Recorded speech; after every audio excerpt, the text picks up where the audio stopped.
Eight the centre of loop magnetic field आपका कितना था, B is equal to mu naught I by 2r। ठीक है, Tesla, मैंने डायरेक्शन नहीं ली है इसमें, मैग्नीट्यूड लिया है। अब अगर आपको फाइंड करना हो कैसे magnetic field due to a segment, due to a segment of loop, loop के एक सेगमेंट के लिए, लूप के एक सेगमेंट के लिए अगर आपको मैग्नेटिक फील्ड फाइंड करना हो तो उसके लिए तीन फॉर्मूले बनते हैं, और है कुछ भी नहीं एक्चुअल में, तो यही फॉर्मूला है आपका। तो मैं डायग्राम ड्रॉ कर रहा हूँ पहले, फिर उसके बाद तीनों की तीनों ही फॉर्मूले लिख लेंगे। एक आपके पास लूप है, लूप पहले हम पूरा का पूरा लूप ड्रॉ कर लेते हैं।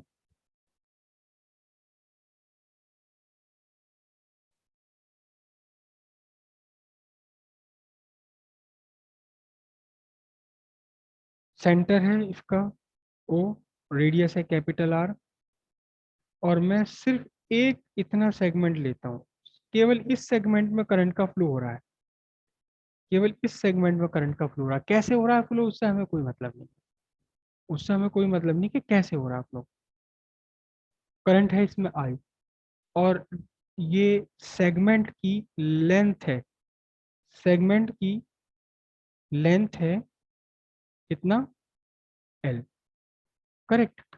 और सेगमेंट ने सेंटर पर एंगल डिस्क्राइब किया है theta, the angle describe eight the centre of loop theta.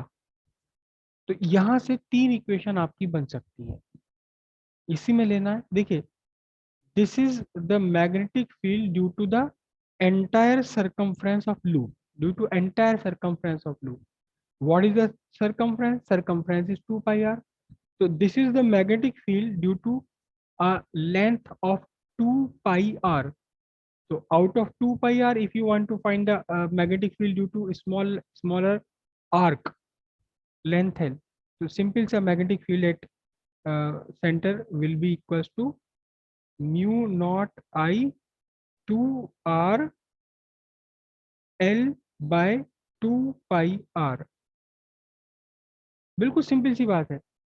This is the magnetic field due to length 2 pi r, magnetic field due to unit length mu naught I upon 2r divided by 2 pi r, magnetic field due to the arc of length L, L से multiply कर दिया, तो ये magnetic field निकल कर आता है आपका, कितना निकल कर आएगा, फाइंड होगा ये mu naught I L by 4 pi r square। This is the magnetic field due to segment, due to arc, correct। if you want to find this equation in terms of theta, sir I 2 बार आ गया। I दो बार कहाँ आ गया, this is I, this is L, I L mu naught I by 2 pi R divided by 2 pi R, per unit length हो गया, due to length L, L से मल्टीप्लाई कर दिया म्यू सर नॉट। बाद में भी तो आपने सर आई लगा रखा है। अरे अरे ये टेस्ला है, ये this is tesla. Okay, theta की टर्म्स में अगर हम फाइंड करना चाहते हैं, this is the magnetic field due to the entire angle 360 degree, क्योंकि यहाँ से यहाँ तक पूरी सरकमफ्रेंस कितना एंगल डिस्क्राइब करेगी, 360 डिग्री। तो out of 360 degree if you want to find the magnetic field due to a smaller part describing angle theta, mu naught I by 2r theta by 360 degree. यहाँ here theta किस में है, theta in what, degree. Okay, दूसरा method क्या है, this is mu naught I by 2r theta by 2 pi tesla. यहाँ theta क्या है, theta in radian, theta is in radian. Clear है ये सारी की सारी बातें, सिंपल सा फॉर्मूला है। Yes sir. अब इसी में हम कुछ थोड़े से फिगर्स और बना लेते हैं, और उन फिगर्स पर ये फॉर्मूला अप्लाई करेंगे। देखिए कैसे, बहुत कॉम्प्लिकेटेड फिगर तो मुझे लगता नहीं आपके एग्जाम में आ सकती है, सिंपल सिंपल फिगर्स आ सकती हैं,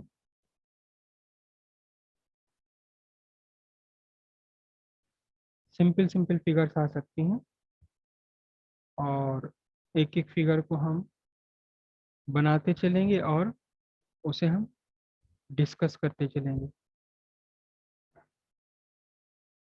this is centre,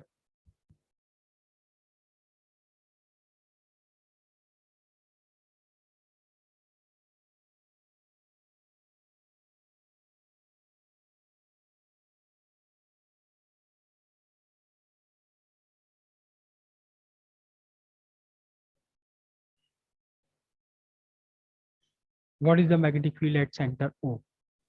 What is the magnetic field at center O? It is the magnetic field due to the semicircle only. Due to semicircle only. याद रखिएगा, magnetic field due to a thin current carrying conductor on itself is zero. खुद इसके ऊपर magnetic field, इसकी अपनी current का magnetic field zero है। तो centre lies on the length of conductor itself, then magnetic field at the centre is due to the semicircle only, due to semicircle only, and it becomes what, mu mu naught naught I by 4 by 4r tesla, क्योंकि आधा हो जाएगा जितना पूरा circle का बनता था, जितना पूरा सर्किल का बनता है हमारा मैग्नेटिक फील्ड, उस मैग्नेटिक फील्ड से आधा हो जाना, simply mu naught I upon 4r Tesla. ठीक है, इसके अलावा और एक दो फिगर और हैं बनी हुई आपके नोट्स में, इन्हें भी देख लेता हूँ। अच्छा, ये है, ठीक है।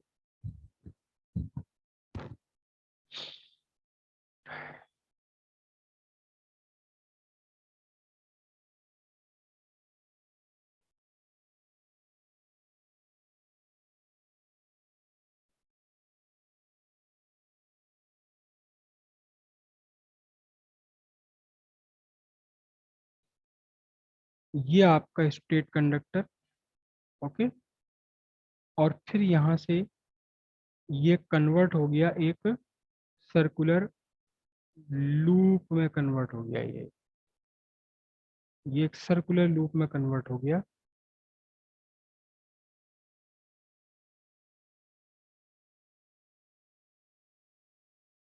There is current I through the loop. What is the magnetic field at O? There are two magnetic fields at O, one magnetic field due to the current in the loop and the other magnetic field due to current in this straight conductor, current in the straight conductor। अब ये current magnetic field total मिलाकर कितना होगा, पहले हमें देखना पड़ेगा कि यहाँ दोनों मैग्नेटिक फील्ड सेम है या नहीं है, सेम है या नहीं है। तो मैं पहला magnetic field B1 due to loop, B1 vector is equal to loop का कितना हुआ, mu naught by I capital R, R is the radius, R is the radius of loop. अब देखें जरा इसकी डायरेक्शन क्या होगी, डायरेक्शन इसकी क्या होगी, यहाँ ये क्लॉकवाइज है, direction of magnetic field is clockwise. याद कीजिए, जब क्लॉकवाइज है तो मैग्नेटिक फील्ड कहाँ है, इनटू द प्लेन है या आउट ऑफ प्लेन है, परपेंडिकुलरली इनटू द प्लेन है, sir into the plane perpendicularly, into the plane। तो ये है परपेंडिकुलरली इनटू द प्लेन। ठीक है, और फिर second due to current carrying straight conductor, B2 vector equals mu naught, यहाँ कंडक्टर से R डिस्टेंस पर, ये इनफाइनाइटली लॉन्ग कंडक्टर हम कह रहे हैं, it is infinitely long conductor, mu naught I by 2r, ये भी वही है mu naught I by 2r। ठीक है, याद कीजिए, फॉर्मूला आपको बताया था ये, अभी इसकी डेरिवेशन हम करने वाले हैं इसी लेसन में। अब ध्यान से देखिए, अब ये कहाँ कहाँ होगा, तो अब ये देखिए ध्यान से, this is the direction of current, okay, मैंने अपना अंगूठा डायरेक्शन ऑफ करंट में किया, this is the point where I have to find the magnetic field, मैंने उंगलियां अपनी इस पॉइंट की तरफ को कर दी, राइट। तो what is the direction of magnetic field, upwards, vertically upwards आ गया, आउट ऑफ प्लेन आ गया, in the direction of my push. तो ये कैसा है, ये मैग्नेटिक फील्ड है कैसा, टेस्ला, टेस्ला लिख दूं मैं यहाँ, टेस्ला। ये कैसा है, परपेंडिकुलरली आउट ऑफ प्लेन। अब नेट सर मैग्नेटिक, शायद इनफाइनाइट वायर के लिए नीचे 2 पाई आर आता है। नीचे हाँ 2 पाई आर आता है, right right right right right, नीचे 2 पाई आर आता है, ओके 2 पाई आर आ गया। तो परपेंडिकुलरली आउट ऑफ प्लेन, अब ये दोनों के दोनों मैग्नेटिक फील्ड एक दूसरे के अपोजिट आ गए। ये परपेंडिकुलरली इनटू द प्लेन है, ये परपेंडिकुलरली आउट ऑफ प्लेन है। तो फिर क्या बनेगा बताइए, तो कंडीशन क्या बन जाएगी, net magnetic field at O, net magnetic field at O is equal to B1 vector. अब इसमें से ये देखना पड़ेगा कौन लार्जर है, कौन लार्जर है। देखिए mu naught I upon 2r है और यहाँ mu naught I upon 2 pi R है, तो B1 is larger, B1 is larger. तो अब आपको B1 माइनस B2 वेक्टर, और ये आपका क्या बन जाएगा, ये इसमें से बहुत सारी चीज कॉमन भी आ जाएंगी। क्या कॉमन आएगा, mu naught I upon 2r common आ जाएगा इसमें से, दोनों में से mu naught I upon 2r, और ब्रैकेट में रह जाएगा 1 - 1/पाई। तो ये बना आपका mu naught I by 2r 1 - 1/पाई और टेस्ला। और कहाँ होगा ये, लार्जर वाली की डायरेक्शन में होगा, कहाँ, परपेंडिकुलरली इनटू द प्लेन। ठीक है, ये नेट मैग्नेटिक फील्ड आ गया eight the centre, eight the centre of the loop. इसी में एक छोटा सा चेंज और कर दूं मैं, एक छोटा सा चेंज और कर दूं कि करंट सीधे सीधे यहाँ जाए और फिर घूम करके फिर यहाँ निकल कर आए। थोड़ा सा डायग्राम बनेगा, वो जल्दी से बना देता हूँ डायग्राम में, कोशिश करूंगा सर्कुलर बन जाए। ये आपका करंट कैरिंग कंडक्टर, ये आपका पूरा सर्कुलर लूप, ओके। और मैं यहाँ थोड़ा सा इसको ऐसे ड्रॉ करूंगा, ये इसका मतलब है कि दोनों वायर यहाँ मिल नहीं रहे, दोनों वायर मिल नहीं रहे, बल्कि दोनों एक दूसरे को ओवरलैप कर रहे हैं, और वही क्या है, ये कैपिटल आर है। तो अब क्या बनेगा, अब सिर्फ आपके लूप में डायरेक्शन ऑफ करंट चेंज हो गई, आपके लूप में डायरेक्शन ऑफ करंट चेंज हो गई है, ठीक है। सीधे सीधे फिर सम हो जाएगा दोनों का। तो सिंपल सी बात है, यहाँ पर सम हो जाएगा। अब आपका सीधा सीधा मैग्नेटिक फील्ड बनेगा क्या, B naught vector is equal to mu naught I by 2r 1 - 1/पाई, ओ सॉरी 1 + 1/पाई टेस्ला। और डायरेक्शन इसकी भी वही रहेगी जो कि यहाँ थी, कैसी, perpendicularly into the plane. Sir clear, out of plane होनी चाहिए।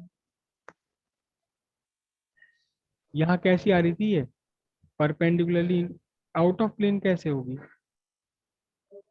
Sir current, sir out of plane होनी अच्छा चाहिए अच्छा सर। अच्छा, हाँ ठीक है ठीक है, perpendicularly out of the plane, ठीक है, क्योंकि ये डायरेक्शन, वो दोनों की डायरेक्शन एक सी हो जाएगी और अब ये आउट ऑफ प्लेन बन जाएगा, राइट राइट, बिल्कुल सही है। ठीक है, एक आध कंडीशन कोई और हो सकती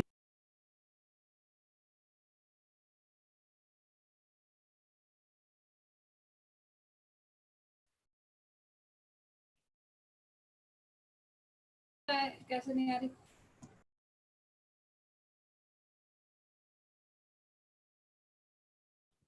है, ये पूरा लूप, इसका सेंटर O, और एग्जैक्टली सेंटर की सीध में ये चल रहा है क्या,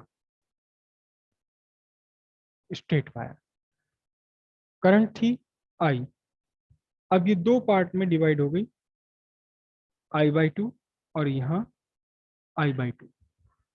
तो फिर से सर जीरो अगेन हो जाएगी। जीरो हो जाएगा, बिल्कुल सही बात है, नेट मैग्नेटिक फील्ड जीरो हो जाएगा, क्योंकि एक मैग्नेटिक फील्ड होगा due to upper half, due to upper half कितना हो जाएगा बोलो, ड्यू टू अपर हाफ ये बनेगा आपका B1 vector is equals to mu naught I by I by 4r। 4r tesla. और डायरेक्शन इसकी क्या होगी, ऊपर वाले के हिसाब से क्या होगी, देखिए ये करंट है आपका कैसा, इनटू द क्लॉकवाइज, ये perpendicularly into the plane. Into the plane. और due to lower half B2 vector is equal to फिर से वही का वही कितना mu naught I by 4r tesla, लेकिन इस बार कैसा है ये perpendicularly out of plane, hence net magnetic field at centre is zero. Magnetic field total magnetic field centre पर बन जाना है आपका बिल्कुल सर ये स्टेट वायर का कंसीडर नहीं करा? नहीं स्टेट वायर के तो सीधे सीधे अपने ऊपर आ गया ना, ये देखो स्टेट वायर के ही ऊपर आ गया पॉइंट ये। The magnetic field on itself, the magnetic field at straight wire due to its own current is zero, खुद अपने लिए जीरो है। हाँ अगर मैं यहाँ ले लेता सेगमेंट ऐसे ले लेता तो फिर ये मैग्नेटिक फील्ड इक्वल भी नहीं होते, और फिर यहाँ भी लिया जाता है मैग्नेटिक फील्ड। इतना कॉम्प्लिकेटेड आपके 12th लेवल पर तो नहीं आएगा, ये बोर्ड लेवल पर तो नहीं आएगा।